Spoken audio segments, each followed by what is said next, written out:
Já falei sobre esse tema, gente, aprofundei um pouco, acho que só com o pessoal da mentoria, né? Só da mentoria do canal.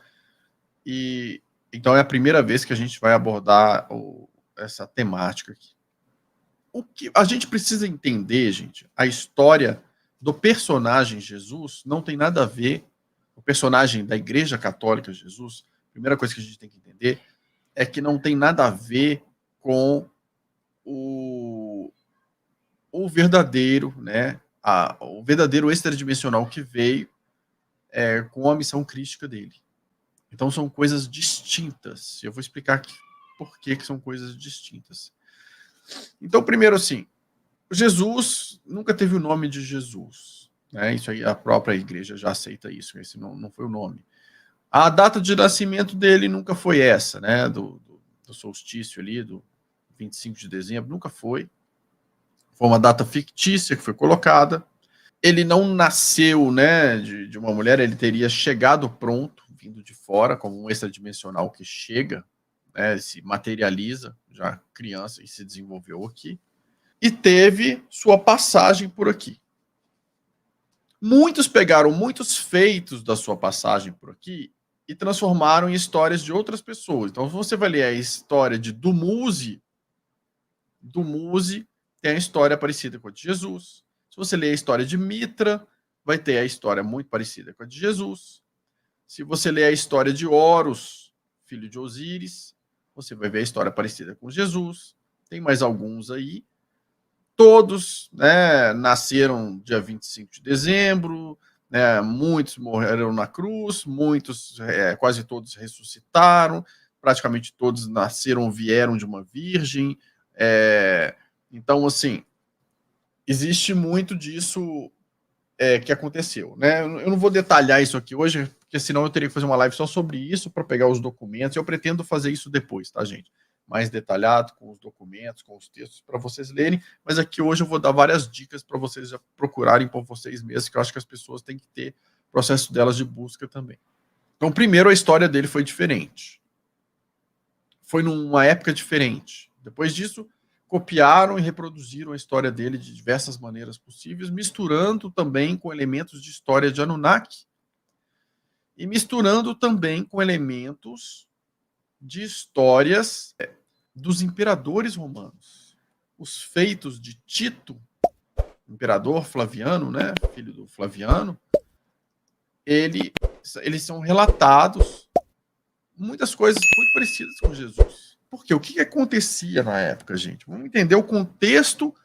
Existiu, então, que deixar claro aqui para não ficar muito confuso, existiu a época que chegou esse personagem, essa pessoa, a consciência real crística extradimensional, ela veio em uma época, cumpriu o seu papel aqui, foi preparado antes a chegada dele pela chegada das Amazonas, né, que vieram de Ofiucos, e tem o personagem criado pelos romanos, do Jesus Cristo, que pega elementos desses, de Mitra, de Horus, de Dumuse e do original que veio, e faz um plano que eu acho sensacional o que eles fizeram, gente. Mas, assim, de verdade, vocês vão entender, o povo foi muito inteligente. Então vamos entender o contexto da época da fabricação do personagem Jesus, que não quer dizer, não estou dizendo que não tenha existido um original, tá? Então vamos lá. O que estava acontecendo naquela época, né, no início ali do ano, do nosso calendário?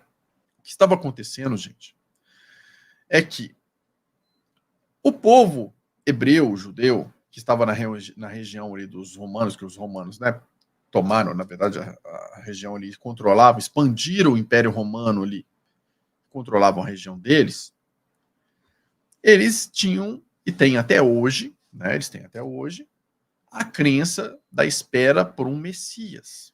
E nessa crença deles, esperando por um Messias, tinha um grupo deles que eram zelotas, que zelavam pela cultura deles, por aquilo que eles acreditavam, tinha um zelo absoluto com aquilo. Eles eram mais beligerantes, mais guerreiros, eles não eram de baixar a cabeça e aceitar. Ah, tem a dominação dos romanos aqui na nossa terra, tá tudo bem. Não, para eles não estava tudo bem. Então eles também faziam insurgências contra os romanos, faziam guerras, né? Se vocês procurarem aí, na época do imperador Flaviano, vocês vão ver várias guerras ali. E na época do Tito também, filho dele, várias guerras, com grupos do povo hebreu ali. E nessas guerras, gente, estava ficando complicado ali para o Império Romano, estava dando um trabalho danado para eles ali. E esses grupos desses zelotas mais radicais, eles estavam, como todos os outros, aguardando a chegada, a vinda do Messias deles, como eles aguardam até hoje. Só que eles não tinham a visão que a gente tem de Messias de Jesus Cristo. Vou explicar isso, porque isso foi fabricado naquela época, gente. A visão que eles tinham do Messias era alguém parecido com eles, que era o quê? Vai vir alguém que vai ser um líder revolucionário como nós aqui, e vai tacar fogo no circo aqui, vai botar todo mundo para fora e vai defender nossa terra, vai proteger a gente, e esse cara é o nosso Messias. Então eles esperavam um Messias barraqueiro, beligerante, brigão, que fosse parecido com eles para liderá-los na tomada deles pelo território deles. Era isso que eles esperavam.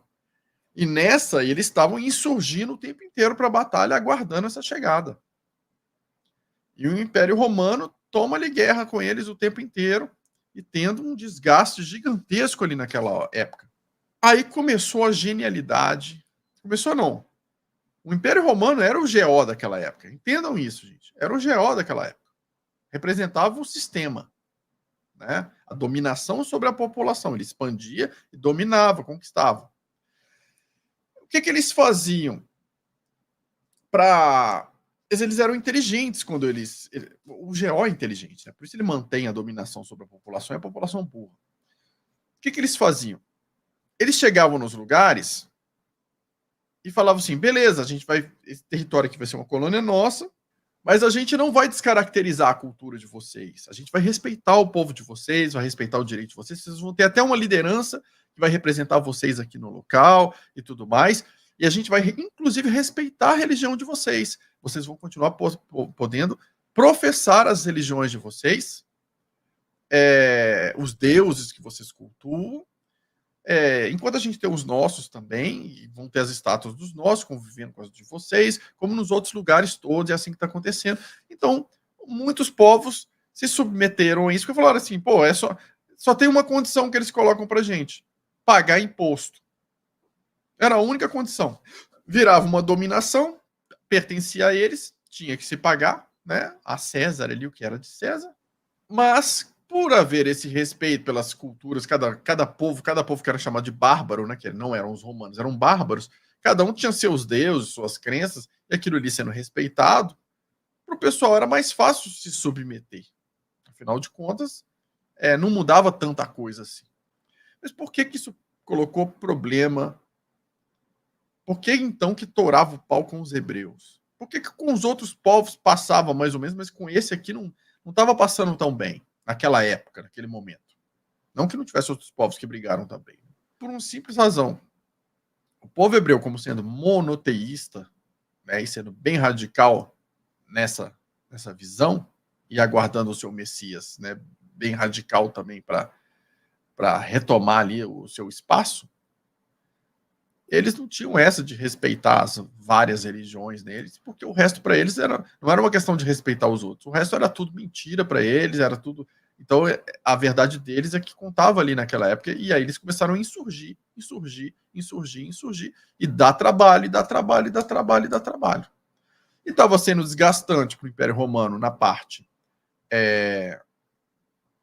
militar, de governo, financeira, porque guerra custa dinheiro, né?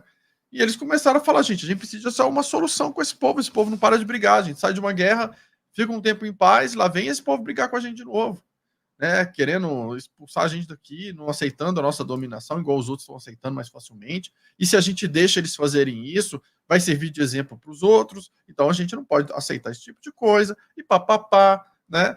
Aí o que acontece? Alguém chega para eles lá na época e fala assim, tive uma ideia. E se a gente, ao invés de fazer guerra com eles, a gente controlasse a crença dele? E Como assim controlar a crença deles? Eles não esperam tanto um Messias?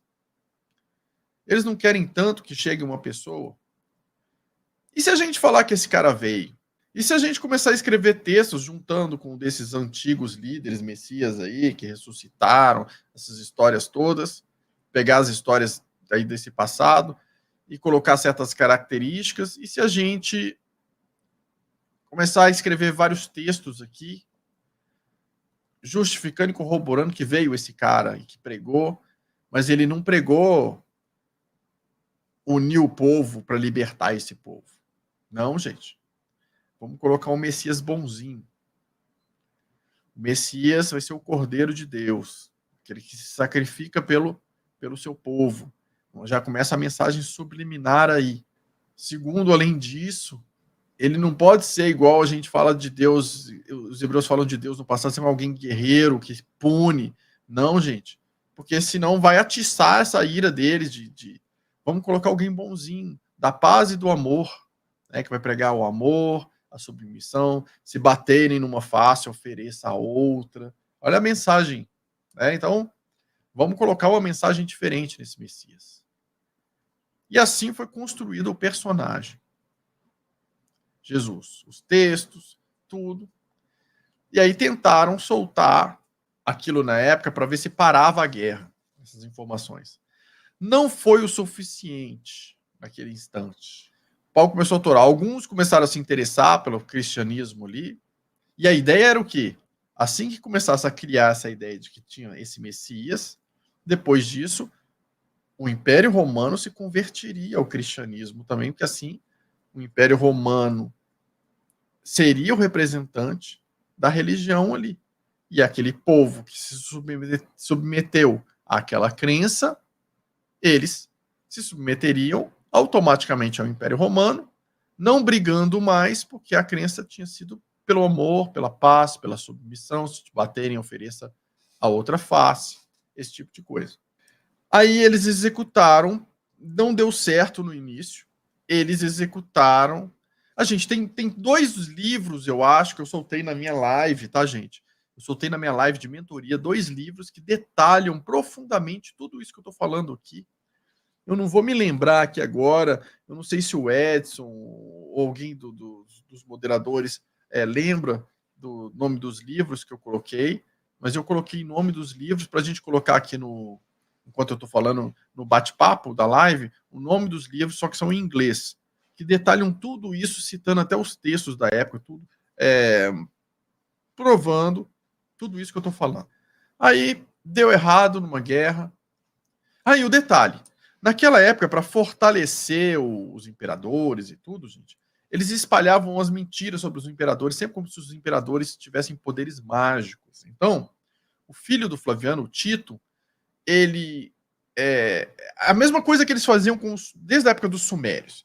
Os sumérios era assim: alguém escrevia um texto sobre o seu deus ali, os acadianos. Aí outra cultura ia escrever um texto falando que o seu deus era maior do que aquele. Não, mas o nosso deus. Isso quem viu o filme do Conan, lá com Arnold Schwarzenegger, um dos primeiros filmes dele, Conan o Bárbaro, vê isso. Né, os bárbaros lá brigando, um falando que o deus Kron, que era o do Conan, ri do outro deus. Porque cada clã ali fala que o seu deus é mais forte que o outro. Né? O Império Romano também usou essa estratégia. Eles espalhavam boatos na época que os imperadores tinham poderes paranormais, que eles curavam as pessoas, que eles multiplicavam vinho, né? E várias das coisas, dos milagres que a gente vê na Bíblia escritos, vários foram relatados antes disso, na tentativa de que o imperador Tito tinha esses poderes e tinha feito várias dessas coisas. Né? Então vocês vão ver, quem lê aí os milagres do imperador Tito, vai ver que eles batem muito com os milagres do personagem Jesus da Bíblia. Né? Que eu não estou dizendo que o Jesus original, né, mais uma vez, o extradimensional que veio, não tinha poder paranormal. Tinha sim, tinha várias capacidades, várias habilidades, tinha tudo. Né? Eu estou dizendo como foi deturpado depois, como isso tudo foi deturpado depois para ver se o povo se encantava por aqueles primeiros imperadores, pelas habilidades deles. Não, mas não funcionou. E aí a tentativa deles de soltar os textos, né, do Jesus, lá também não funcionaram tão bem assim, porque o povo continuou guerreando contra eles, fazendo insurgências, e aí eles tentaram um plano que foi magistral, que foi o que deu certo. E deu certo, e tiveram que fazer isso porque o primeiro não deu certo, que foi eles tinham um agente deles do governo, um agente infiltrado, que se chamava Saulo. Então eles passam uma missão para Saulo. A gente tem até nesses livros que eu falei para vocês, tem até a passagem dos textos do Testamento que mostra que o Saulo estava sendo enviado em missão. Neste momento, o Saulo parte em missão, não se sabe exatamente o que era, e aí ele aparece falando que teve, né, aquela visão na estrada de Damasco, né, que viu Jesus, e a partir de então ele não se chamaria mais Saulo, ele se chamaria Paulo, e que ele ali começou a lutar pelos cristãos e tudo, como se ele tivesse até meio que contra o império ali na época romano, né, que ele era pelos cristãos e pelos judeus que estavam se convertendo, muitos achando que o Messias chegou, então era uma maneira de enfraquecer o povo hebreu, transformando-os numa outra crença, na crença do amor, né? E aí o Paulo começou a movimentar isso, que ele tinha visto, que era verdade, aqueles textos todos, aquilo tudo era verdade, né? E começou, e o pessoal soltando mais textos de várias coisas corroborando para a história. E aí o número de cristãos foi aumentando, aumentando, aumentando, aumentando, né? E o pessoal foi saindo da guerra, saindo da guerra, saindo da guerra, saindo da guerra. Por quê? Porque pregava-se a paz e o amor. Cordeiro de Deus, né? O sacrifício, era até bonito você morrer pelos outros. Morrer para salvar os outros. Quem que está salvo aqui depois disso, gente? E antes, não estavam salvos? Sim. Várias mensagens subliminares. E aí, quando vocês pegam na parte dos textos de Paulo da Bíblia, porque aí ele escreveu vários textos que incorporaram a Bíblia depois, né? Que nos concílios ali do Vaticano, o Império Romano decidiu ali, né, compor depois os textos do cânone ali, encaixaram bem as peças do jeito que eles queriam, e nesses textos, gente, tem uma coisa que é muito clara. Leiam os textos de Paulo.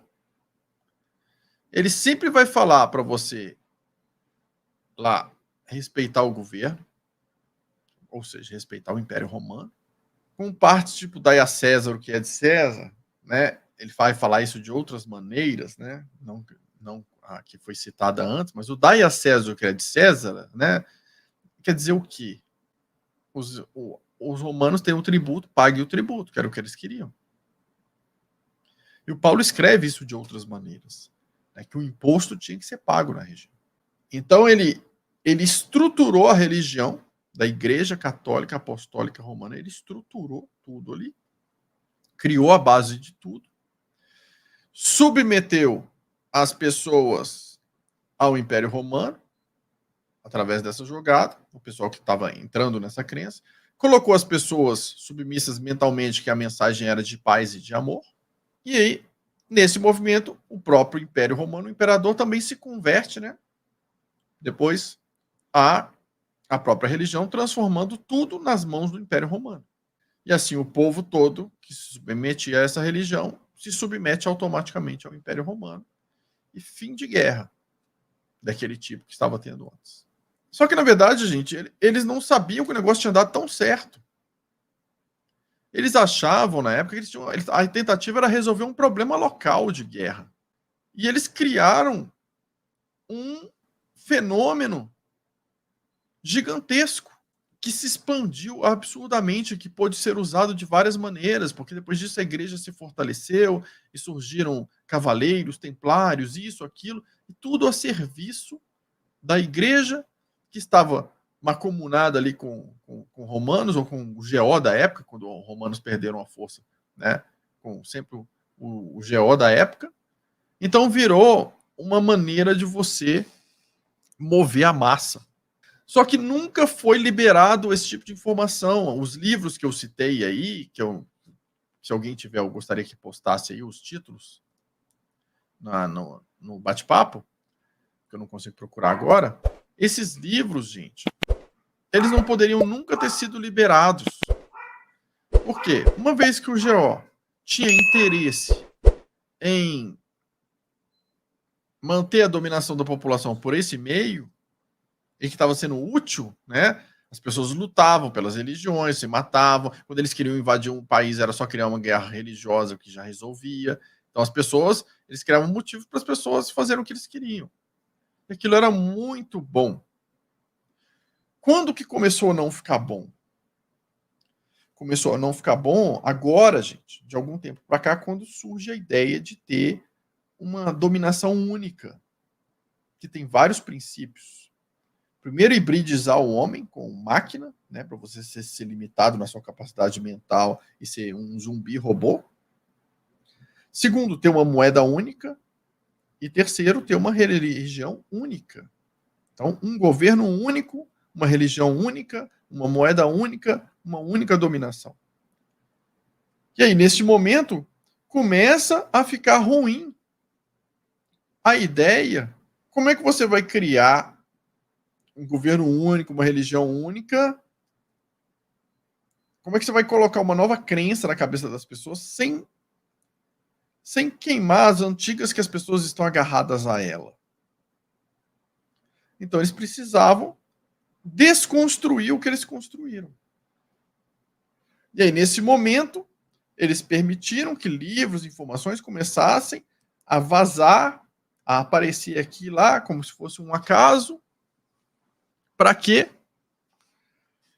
Para desconstruir essa visão. Tanto é que vocês podem olhar o globalismo hoje, né? Ele é totalmente, você vê que assim é contra, assim, é contrário a essa questão religiosa. Então vocês já observam o que está acontecendo.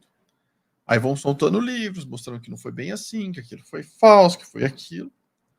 E as pessoas vão se desconectando daquilo para estarem preparadas mentalmente e fragmentadas internamente em busca de uma verdade. E aí eles trarão essa verdade para as pessoas. E neste momento, com tecnologias, né, de hologramas, de coisas que vão aparecer nos céus, indicando aquilo que realmente veio de Deus e tudo mais, e mais a desconstrução das religiões existentes, eles vão implantar a nova religião. Junto com o governo único, com a moeda única, com tudo único. Né? Nesse sentido. Aí o que acontece? O que acontece que tem de problema nisso é que às vezes a pessoa, quando ela... Uma coisa é ela se desconectar da igreja que foi criada, fabricada por seres humanos para servir a um propósito de dominação. Outra é ela, a pessoa se dá conta de que alguém veio, alguém trouxe informações, alguém trouxe conhecimento, alguém ensinou as pessoas a se desenvolver. Esse caminho continua válido. Dos extradimensionais, de voltarem para o seu padrão original, de voltarem a ser quem eles eram, de desenvolverem suas habilidades, de despertarem as pessoas, de desenvolverem a paz interna dentro deles e propagar a paz, mas não se submeter a tudo aos outros e tomar um tapa e virar a cara para tomar outro. Isso é o fim da picada, né? Quando a gente entende o que foi feito há 2000 anos atrás, gente, a gente entende o que está sempre sendo feito.